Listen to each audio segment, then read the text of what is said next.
किसान भाइयों, आज मिलते हैं उन्नत तकनीकी से उन्नत खेती करने वाले किसान से, जिनका नाम है कमल आर्य। ये राजस्थान निम्बाहेड़ा में मरजीवी के रहने वाले हैं। ये अमरूदों का इनका बगीचा है। देखिए, इन्होंने अमरूदों का ढेर यहाँ पर कर रखा है। ये है और प्रति बीघा लाखों की आमदनी इनको इस अमरूदों के बगीचे से होती है। और मैं तो कहना चाहूँगा किसानों को, खेती कोई घाटे का सौदा नहीं है।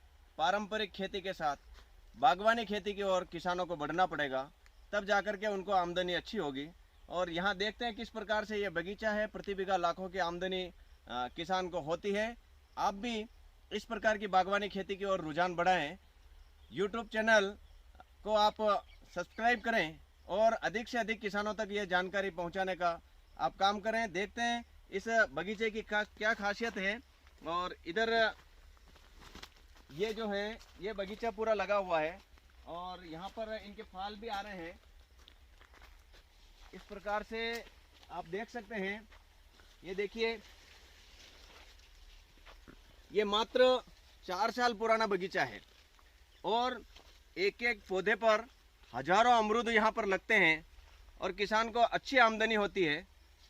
खेती कोई घाटे का सौदा नहीं है। जैसा शास्त्रों में लिखा हुआ, उत्तम खेती, मध्यम व्यापार और निम्न नौकरी, ये निश्चित रूप से सही बात है। और अधिक से अधिक किसानों को खेती की ओर रुझान करना चाहिए और बागवानी खेती की ओर बढ़ेंगे तो निश्चित रूप से किसानों का फायदा होगा। आइए, यहाँ पर कमल जी आर्य जो हैं, किसान हैं, इनसे हम जानकारी लेते हैं। कितने साल पहले आपने लगाया है और किस प्रकार से आप इसमें मेहनत करते हैं और आपको इसमें सही लग रहा है या नहीं लग रहा है, आप सही जानकारी किसानों को देवें। सभी को सादर नमस्ते। मैं पटेल टीवी चैनल के माध्यम से सभी को बताना चाहता हूं कि मैंने जो बागवानी यहाँ पर की थी, सबसे पहले मैंने जो फल कौन सा पौधा कौन सा चुनना है, वो चुनने की प्रक्रिया में काफ़ी बगीचे मैंने खंगाले। उसमें बर्फ़ खाना वैरायटी मुझे सबसे अच्छी लगी और बर्फ़ खाना वैरायटी मैंने उत्तर प्रदेश से मंगवाई और 14 बाई 14 फीट पर मैंने मतलब इसको पौधे को लगाया और मुझे दूसरे साल से इनकम स्टार्ट हो गई और अभी ये चौथा साल है। आप देखिए कितने फल लगे हैं। निश्चित ही पारंपरिक खेती अगर किसान सही तरीके से नहीं कर पा रहे हैं तो ये कम मेहनत का काम है और इसमें बहुत ही बेहतर परिणाम मुझे मिल रहा है। जिस प्रकार से कमल जी आर्य ने बताया, बर्फ खाना इस वैरायटी का नाम है। मैं तो कहना चाहूँगा कि अमरूदों के पौधों में कई प्रकार की वैरायटी हैं। आप किसी भी प्रकार की वैरायटी लगा सकते हैं जानकारी लेकर के। ये भी वैरायटी अच्छी है, अन्य वैरायटियाँ जो है उनमें भी कई सारी वैरायटियाँ अच्छी है। किसान को अच्छी आमदनी हो सकती है, उसका घर गुजारा आराम से चलता है। सारे किसान इस चीज़ से जुड़ने का काम करें। आज यहाँ पर पटेल टीवी के रमेश भाई हमारे बीच में आए हैं, तो इनके साथ भी हम बागवानी खेती देखने के लिए आए हैं। ये जोधपुर से आए हैं और मारवाड़ में, पूरे देश भर में इनका चैनल चलता है। यहाँ पर इन्होंने इच्छा जाहिर की कि आप हमें बागवानी खेती बताइए, तो हम बागवानी खेती इनको बताने के लिए लाए हैं। इनका भी बहुत बहुत धन्यवाद करते हैं और किसान भाइयों को कहना चाहेंगे, ऐसे अमरूदों के खेती से आप लोग जुड़ें और जब जुड़ेंगे तो निश्चित रूप से आपको फ़ायदा ही होगा।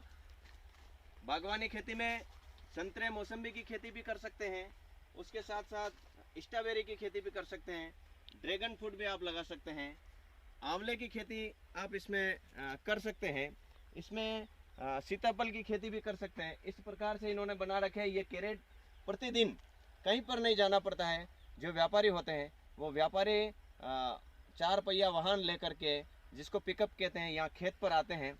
खेत से ही यहाँ जो किसान बंधु अमरूदों को तोड़ते हैं, इन कैरेट में भरते हैं और कैरेट यहीं से वो लेकर के जाते हैं, खेत पे ही पैसा दे करके जाते हैं। कहीं बाहर जाने की भी आपको आवश्यकता नहीं है। बहुत कम खर्चे में, बहुत कम मेहनत में अमरूदों के बगीचे में किसान अच्छी आय प्राप्त कर सकता है और किसान एक सक्षम किसान हो सकता है, आबाद किसान हो सकता है। अपने जीवन की सारी इच्छाएं जो हैं वो पूरी इससे कर सकता है। मैं तो कहना चाहूँगा किसान बंधुओं से कि बागवानी खेती की ओर आप लौटें। निश्चित रूप से आपको अच्छी आमदनी होगी। पारंपरिक खेती जो है वो उसको भी आप करें। किसान पूरी दुनिया का पालन पोषण करता है। आइए हम सब किसान का सम्मान करें और किसान के साथ जुड़ करके अपने भारतवर्ष को और उन्नत बनाने का काम करें। भारत में जिस प्रकार से खेती हो रही है पूरी दुनिया में यहाँ से निर्यात करने का हम लोग प्रयास करें, मेक इन इंडिया बनाने का हम लोग काम करें। सोहनलाल आंजना, किसान।